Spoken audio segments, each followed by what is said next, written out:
여러분 안녕하십니까? 광주 MBC 뉴스투데이 시작합니다. 먼저 오늘의 주요 뉴스입니다. 이용섭 광주시장의 행보가 바빠지면서 여러 정책이 쏟아지고 있습니다. 재선을 위한 노림수로 보여지는 가운데 논란도 일고 있습니다. 코로나19 대유행으로 가장 큰 피해를 입은 연령층은 노인들이었습니다. 빅데이터 분석을 통해 노인들의 고단한 삶을 들여다봤습니다.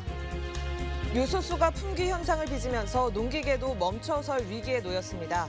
수확철 농가에 비상이 걸렸습니다. 옛 신양파크 호텔 부지 활용 방안이 윤곽을 드러냈습니다. 난개발을 막기 위해 생태 시민 호텔로 거듭날 것으로 보입니다.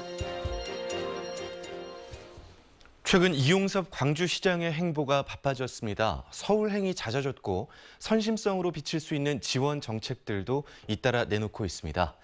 재선을 위한 준비를 본격화한 것으로 보이는데 논란의 소지가 있다는 목소리입니다. 윤근수 기자입니다. 하나, 둘, 셋. 대선 후보를 결정한 민주당이 박수 부탁드리겠습니다. 선대위를 공식 출범시킨 날, 이용석 광주시장도 그 자리에 있었습니다. 지난주에는 국회에서 긴급 기자회견을 열어 국민의힘 대선 후보를 공개 비판했습니다. 윤석열 예비 후보는 광주 방문을 정치적으로 악용하지 말라. 행정가보다 정치인에 가까운 행보에 시민을 대신해 할 말 했다는 반응이 있는가 하면 자기 정치한다는 비판적 반응도 나왔습니다. 시정 운영에서도 변화가 두드러집니다. 최근 확대 간부회의에서는 특혜 시비가 끊이지 않았던 민간공원 사업을 흔들림 없이 추진하라고 당부했는데 광주시청이 아니라 현장에서 간부회의를 연 건 임기 중 처음 있는 일이었습니다. 캐스퍼 취득세 감면에 이어서 모든 시민들에게 10만 원씩 일상회복지원금을 주겠다는 정책도 꺼냈습니다. 1,480억 원이 소상공인과 자영사업자에게 돌아가게 되면 지역경제 활성화에 크게 기여할 것입니다. 하지만 이런 취지에도 불구하고 선거를 앞둔 시기 때문에 선심성 정책이란 오해를 사기에 충분합니다. 실제로 광주시 의회에서는 찬반 의견이 갈렸습니다. 우리 광주시의 재정이 매우 불건전하고 어렵다. 그럼에도 불구하고 지방채를 발행해서 시민 1인당 10만 원씩 재난지원금을 지급해야 되는가? 반대 의원들은 재정 건전성을 이유로 들었지만 이면에는 내년 시장 선거 후보로 강기정 전 수석을 지지하는 이들이 이 시장 대리 견제에 나섰다는 해석이 나왔습니다. 광주시 의회가 이 시장 지지파와 강수석 지지파로 나뉘어 있다 보니 예산 심의 과정에서 논란과 진통을 피할 수 없게 됐습니다. MBC 뉴스 윤문수입니다. 국민의힘 원희룡 후보가 광주를 찾은 자리에서 호남을 비하하는 표현에 대해 있을 수 없는 일이라고 비판했습니다. 원 후보는 서민 교수의 홍어준표라는 표현과 관련해 남 탓할 게 아니고 스스로 돌아봐야 하고 후보와 진영 내에서 맹렬한 반성이 필요하다며 윤석열 후보를 겨냥했습니다. 그러면서 자신은 호남을 국정 운영의 중심에 두겠다고 밝혔습니다. 더불어민주당 광주시당이 논평을 내고 윤석열 후보를 공개 지지하는 서민 교수의 호남 비하 표현을 비판했습니다. 민주당 광주시당은 서 교수가 유튜브 채널에 쓴 윤석열을 위해 홍어 준표를 씹다라는 표현에서 이 홍어는 극우 세력들이 호남을 비하할 때 쓰는 단어라며 참으로 개탄스럽다고 논평했습니다. 또 이러고도 윤석열 후보가 전두환 찬양 발언에 대해 사과하고 반성했다고 볼 수 있느냐고 꼬집었습니다. 오늘 오전 중에는 약한 기압골의 영향으로 날이 흐리겠습니다. 일부 지역에서는 산발적인 빗방울이 떨어질 수 있겠고요. 특히 오전 중에는 구름이 가득한 가운데 안개마저 짙어서 출근길 교통안전에 주의하셔야겠습니다. 날은 오전 중에 점차 개겠고요. 오후부터는 맑은 날씨가 이어질 전망입니다. 오늘도 청명한 날씨가 이어질 전망이고요. 기온은 8도 안팎으로 출발해 한낮 기온은 21도로 아침 기온과 낮 기온 모두 어제보다 2, 3도가량 높은 가운데 포근한 날씨가 이어질 전망입니다. 현재 하늘 모습 보시면 구름이 조금 지나고 있는 상태인데요. 오후에는 지금 지나고 있는 구름마저 걷히겠고 더 맑은 하늘 드러날 전망입니다. 공기도 깨끗하겠습니다. 날씨 정보였습니다. 코로나19 대유행으로 인해 가장 큰 피해를 입은 연령층은 노년층입니다. 경제활동이 줄고 누군가와 함께하지 못하면서 사회적 고립감까지 겪어야 했는데요. 코로나19 이후의 변화를 빅데이터 속에서 찾아보는 기획보도 빅데이터는 알고 있다. 이번 주제는 노인 소외입니다. 조현성 기자가 보도합니다. 노인복지관 한켠에 마련된 체육시설입니다. 최근 단계적 일상 회복이 시작되면서 1년 8개월여 만에 다시 문을 열었습니다. 재개장을 손꼽아 기다렸던 어르신들은 기쁜 마음에 만세를 부를 정도였습니다. 집에서만 있다가 당구장에 나오니까 이보다 더 좋을 수가 없어요. 아주 그냥 삶의 활력이 느껴지는 것 같습니다. 코로나19는 경제력과 면역력이 취약한 노인들에게 더욱 가혹했습니다. 외출 자제 분위기 속에 이동이 최소화됐고 동년배들을 만나 일상을 함께하는 즐거움도 사라져 사회적 고립감과 우울감이 높아져 갔습니다. 코로나19 전후의 노인 소외 문제를 살펴보기 위해 뉴스 기사 11만여 건과 SNS 데이터 130여 건을 단어 출력 빈도와 의미 연결망 등으로 나누어 분석해 보았습니다. 코로나 이전 뉴스 기사에서 단어 출연 빈도 상위권이었던 일자리와 참여, 창출과 같은 키워드가 코로나 이후 순위에서는 뒤로 밀리거나 사라졌습니다. 반면에 지역사회, 지급, 물품과 같은 키워드의 출연 빈도는 코로나 이후 크게 높아져 노인 문제와 관련한 사회적 관심의 무게중심이 고령화 시대 노인 일자리와 소득 증대에서 팬데믹 시대 취약계층의 건강과 긴급복지로 옮겨간 것을 알 수 있었습니다. SNS에서는 연금, 소득, 비용과 같은 경제적 상황을 나타내는 단어들과 함께 고독, 노인 학대, 불안 등 심리적 불안정을 반영하는 단어가 코로나 이후 새롭게 떠오른 특징적인 단어들로 분류됐습니다.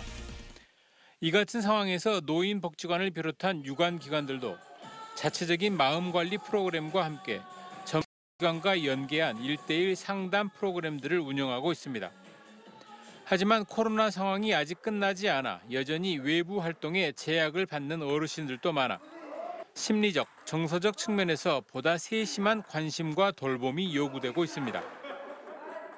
가정에서도 어르신들이 정서적으로 도움을 받을 수 있게끔 우울 검사라든가 아니면은 정서적으로 도움이 되는 영상들을 어르신들께 이렇게 문자로라든가 아니면 유튜브로 이렇게 제공을 해드리고.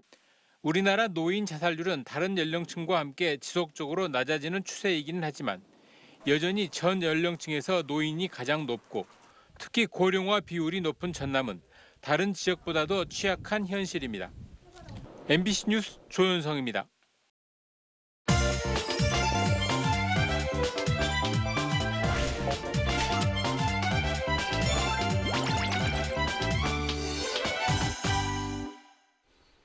네, 앞선 보도에서 나온 노인 소외와 관련된 빅데이터 분석 결과에 대해 세안대학교 AI 빅데이터 연구소 이동수 소장과 좀 더 이야기 나눠보겠습니다. 소장님 안녕하십니까? 안녕하십니까? 네, 안녕하십니까? 네, 오늘은 노인 소외를 키워드로 분석을 해오셨는데요. 먼저 코로나19 이전 상황부터 함께 살펴볼까요? 네, 그렇습니다. 뉴스 기사에 대한 빅데이터 분석 결과 코로나19 발생 이전에 특징적인 단어를 살펴보면 전국 단위에서는 지원사업, 사회활동, 지역사회 보장 협의체와 같은 중심 단어에서 알 수 있듯이 지역사회 연대를 통해서 어르신들에게 다양한 사회활동을 지원하는 사업이 활발히 추진되었고요. 강주 전남은 고령 친화도시를 표방하고 공공실버주택과 관련된 노인 복지 정책에 중점을 두었음을 알 수 있었습니다. 네, 코로나19 발생 이후 그 감염 확산 방지를 위해서 노인 일자리 사업이 중단되기도 했었거든요. 이 노인들의 활동이 위축됐다라는 이야기도 있었는데 빅데이터 분석 결과 이 노인 복지 정책에도 어떤 변화가 있었나요? 네, 그렇습니다. 화면에서 보시는 바와 같이 코로나19 발생 이전에 뉴스 기사에 자주 언급되었던 확대, 지원, 일자리, 참여, 창출 사업과 같은 노인 일자리 및 사회활동 지원 정책들이 코로나19 발생 이후에 대폭 감소하였고요. 코로나19 발생 이후에 확산, 취약계층, 어려움, 물품, 지급, 방문과 같은 단어가 증가한 것을 볼 때 취약계층의 생활 안정을 지원하는 형태로 노인 복지 정책의 변화가 나타났습니다. 네, 그럼 이번에는 SNS 감석 분석 결과에서는 어떤 의미 있는 결과가 나타났을까요? 네, 화면에서 보시는 바와 같이 SNS 분석 결과 코로나 발생 전후에 부정어가 긍정어보다 더 높게 나타났습니다. 네. 특히 애로움, 고립, 노인학대, 고독 등이 새롭게 등장했는데요. 어르신들을 위한 경제적 지원과 더불어 심리나 정서적 지원 정책이 강화되어지지 않을까 싶습니다. 또한 SNS에서는 어르신들에 대한 편견과 차별의 시선을 버리고 건강한 공존을 강조하는 글들이 눈에 띄었습니다. 네, 앞으로 위드 코로나 시대에 노인 인구가 상대적으로 많은 광주 전남은 어떤 정책들이 나와야 한다고 생각하시나요? 네, 먼저 코로나19가 가져온 삶의 변화는 코로나19 이전 시대로의 회복이 아닌 새로운 일상으로의 적응을 요구하고 있습니다. 노인 일자리 사업에 있어서도 눈오는 시대에 맞는 소득 보장과 사회 참여가 연결될 수 있도록 비대면 중심의 노인 일자리 발굴 및 확대가 필요한 시점인 것 같습니다. 네. 아울러 일상으로 전환되는 시점에서 어르신들의 신체적 측면에서의 건강 악화를 방지하고 지속적인 사회 참여가 이루어질 수 있도록 소규모 대면 프로그램을 활성화하는 등 맞춤형 프로그램 개발 및 확대가 필요합니다. 또한 각 분야의 전문 인력을 활용하여 어르신들의 고독과 또는 애로움 이런 부분들에 대한 사회적 고립감이 느껴지지 않도록 사회적 서비스 지원이 필요한 시점이기도 합니다. 끝으로 스마트폰 사용이 가능한 어르신들을 위해서 온라인 플랫폼을 활용한 비대면 서비스를 함께 제공함으로써 코로나 시기에 지원이 부족한 서비스 공백도 메꿔나갈 수 있지 않을까 싶습니다. 네, 지금까지 노인 소외와 관련된 빅데이터 분석 결과 이동수 소장과 이야기 나눠봤습니다. 고맙습니다. 고맙습니다. 네, 감사합니다. 전국에서 요소수 대란이 벌어졌습니다. 요소수는 화물차와 농기계 등 경유 차량이 배출하는 오염물질을 제거하는 역할을 하는데요. 중고 사이트에서는 평소보다 10배 비싸게 거래가 되고 있습니다. 화물차와 소방차가 멈추게 생겼고 특히 수확철 농가에도 비상이 걸렸습니다. 김한수 기자가 취재했습니다. 농촌마을 인근의 한 주유소. 요소수 주입기에 잔량 표시기가 바닥을 보입니다. 2주 전 600리터를 남기고 요소수를 주문했지만 생산업체는 언제 주겠다는 기약도 없습니다. 여러 군데에서 지금 주문이 들어오는데도 불구하고 아예 물건을 내주지 못하고 있다고 합니다. 전화로도 계속 업무를 못할 정도로 계속 요소수를 찾고 계십니다. 우리나라에서 쓰는 요소수의 97%가 중국에서 들어오는데 중국 당국이 지난달부터 요소수의 원료인 요소의 수출을 제한했기 때문 요소수 구하기가 어려워지자 절임 배추 등 농축산물 화물 유통은 물론 대중교통업계가 직격탄을 맞았습니다. 근데 이거 큰일입니다. 지금 10리터 남았는데 이제 한 많이 때만 5일 가야 되는데 5일이면 차가 서개성했습니다. 10리터에 1만 원 선이던 요소수는 중고거래 사이트에서 10배 웃돈으로 판매되는 상황입니다. 농촌도 비상입니다. 디젤 엔진을 쓰는 신형 트랙터마다 요소수가 필요하기 때문입니다. 사료용 볏짚 수확, 보리가리 등 가을 농번기를 맞은 농민들은 요소수를 구하려 전국 곳곳에 손을 내밀고 있고 그러니까 인천 주유소에서도 구입을 할 수 없고 그래서 경상북도의 김천에 살고 있는 매대한테 전화해가지고 거기서 2통을 구입을 했습니다. 대부분 디젤 엔진 차량을 운용하는 소방당국도 요소수 확보에 총력전을 펼치고 있습니다. 요소수 대란이 벌어지면서 산업계와 농가 등 사회 곳곳에 비상이 걸렸습니다. MBC 뉴스 김한수입니다. 코로나19로 어려움을 겪는 사업장들도 많지만 반대로 전례 없는 호황을 누리는 곳들도 있습니다. 바로 골프장인데요. 이용객들이 많아지자 기회를 놓치지 않고 더 많은 영업이익을 얻으려는 꼼수도 성행하고 있다고 합니다.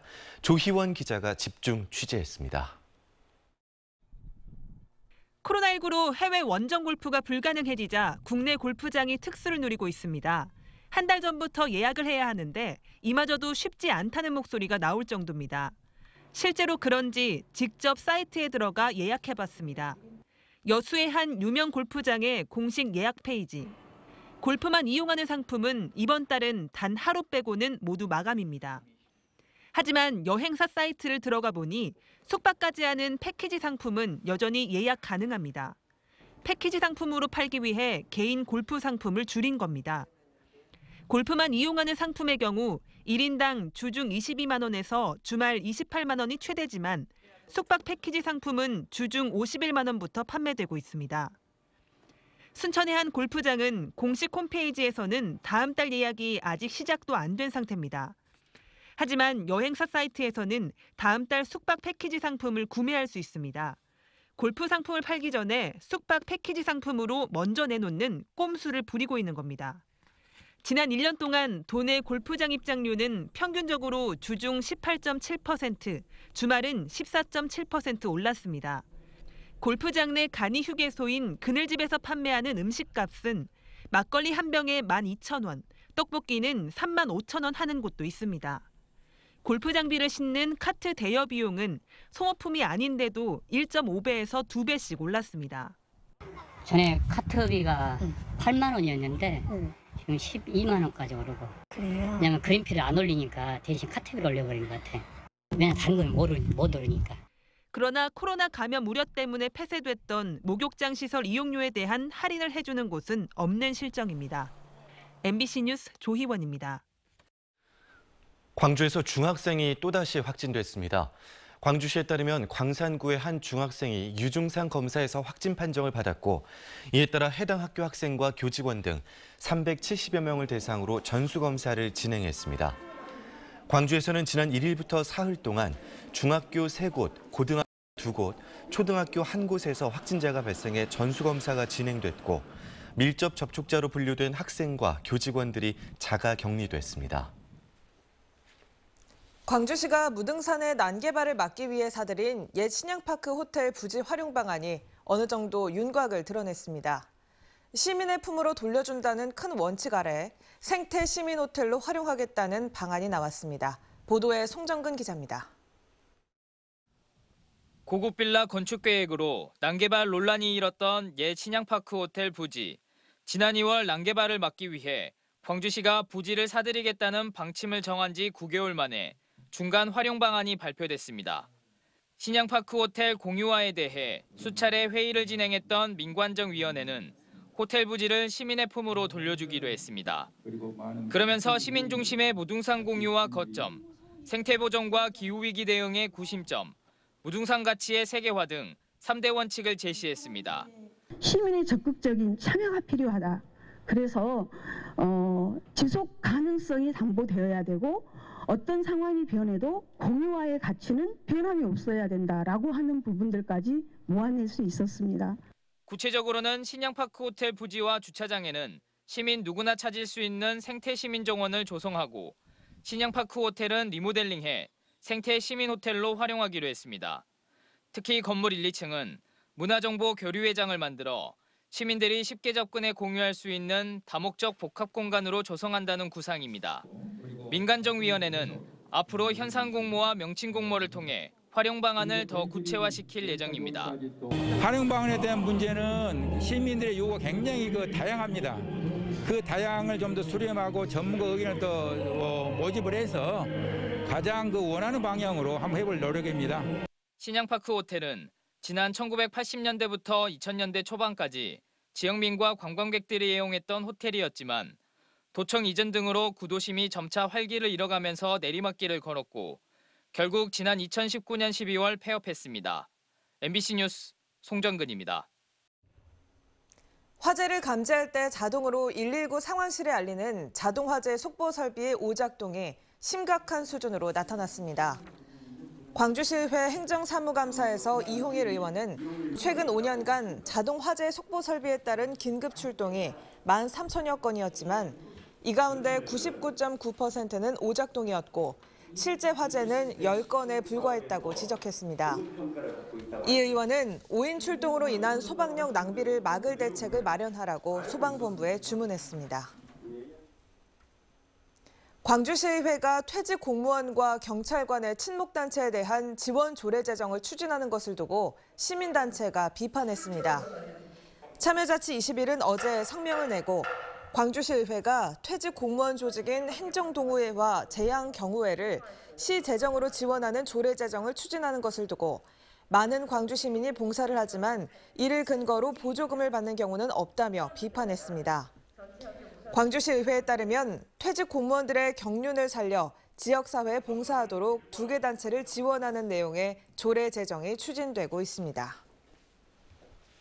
오늘 오전 중에는 약한 기압골의 영향으로 날이 흐리겠습니다. 일부 지역에서는 산발적인 빗방울이 떨어질 수도 있겠고요. 특히 오전 중에는 구름이 가득한 데다가 안개마저 짙어서 출근길 교통안전에 각별히 주의하셔야겠습니다.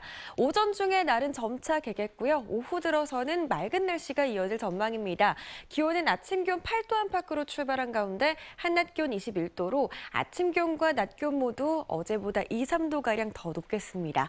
현재 하늘 모습 보시면 구름이 조금 지나고 있는 상태인데요. 지금 지나고 있는 구름마저 오후 들어서는 개겠고요. 더 청명한 하늘이 드러나겠습니다. 날은 비교적 포근하겠습니다. 대부분 지역의 한낮 기온 20도를 웃돌겠습니다. 일교차는 오늘도 크게 나겠습니다. 해남 6도 안팎으로 출발해 한낮 기온 20도 안팎으로 기온차는 10도 이상 나겠습니다. 곡성 3도 안팎으로 매우 쌀쌀한 날씨 보이고 있고요. 한낮 기온은 역시 20도 안팎으로 예상됩니다. 바다의 물결은 최고 1m에서 1.5m 안팎으로 잔잔하게 일겠습니다. 모레인 토요일부터는 비가 내리는 날이 많겠고요. 다음 주는 낮 기온도 크게 내림세를 보이면서 추위가 이어질 전망입니다. 날씨 정보였습니다. 이상으로 광주 MBC 뉴스투데이를 마칩니다. 함께해 주신 여러분 고맙습니다.